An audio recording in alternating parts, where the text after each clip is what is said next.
Wow, sometimes it really does pay to listen to your audience, especially when that audience is bombarding you with recommendations, questions, and outright demands, all centered around the same movie. And yeah, I'll review Durandar, okay? I'll get round to it. But in this case, I'm talking about Obsession, the new horror film written, directed, and edited by Curry Barker. I mean, I'll be honest here, May, with its long sunny days, the optimism of new life, and warm evenings easing into the fullness of summer, doesn't exactly lend itself to dark supernatural horror movies, but fuck it, here we are, so let's just talk about it. Just like Iron Lung before it, Obsession is a perfect example of a movie doing a lot with very little, taking the well-worn morality tale of the monkey's paw and projecting it onto the angst and paranoia of modern relationships, delivering a neat little psychological horror story that feels fresh and inventive, with a touch of the supernatural and a healthy dose of gory slasher flick mixed in. The end result is a film that's at times funny, disturbing, compelling, and occasionally surprising,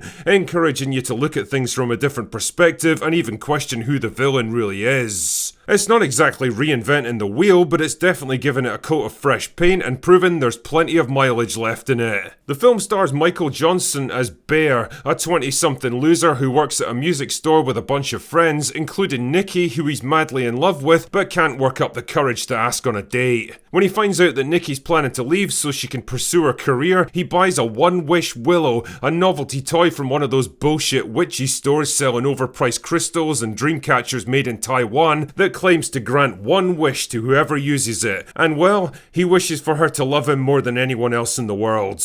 A simple, charmingly naive request from a man at the end of his rope. But wouldn't you know it, within a matter of minutes she's coming onto him harder than a quadratic equation, even if she's acting about as rational and level-headed as Gary Busey on Spring Break. Still, Bear doesn't seem to mind too much. He's got the woman of his dreams, he's short-sighted and blinded by his own happiness, and for a while at least, it seems like everything's gonna work out just great for them. But as time passes, Nikki becomes more and more possessive and demanding, refusing to leave his side, overwhelmed by jealousy, and flying into tearful rages whenever he pushes back against her. No, don't do it! One might even say that she's obsessed. And that obsession goes all the way up to murder by the ends. Desperate to find a way out, Bear returns to the One-Wish Willow hoping to cancel his wish, only to find out that the wish lasts until one of them dies. But which will it be? Like I said earlier, from a concept point of view, there's nothing particularly groundbreaking about Obsession. It's the classic be careful what you wish for kind of situation. The idea that taking cheap shortcuts to happiness ultimately leads to failure because everything that's given comes at a cost. Where the movie excels instead is in the execution. Partly this comes down to a pair of excellent performances from the two leads, especially Indy Navarrete as Nikki, who really sell the believability of this increasingly toxic and fucked up relationship. Partly it's in the solid script that establishes its characters and self-contained world quickly and efficiently, and some really creative direction that constantly advances the pace and tension, and delivers some pretty disturbing moments that rely more on the threat of what might happen rather than what actually does. That being said though, there is one or two wonderfully gory segments. I honestly can't believe that this movie was made for less than $1 million though, it's crazy how good it looks. But mostly it comes down to what Obsession does with its premise and where it ultimately takes the audience. The jealous girlfriend trope is one that's been around for generations now. Shit man, most of us have probably had to deal with it in real life at some point or other. I mean, my solution's usually a bit more direct.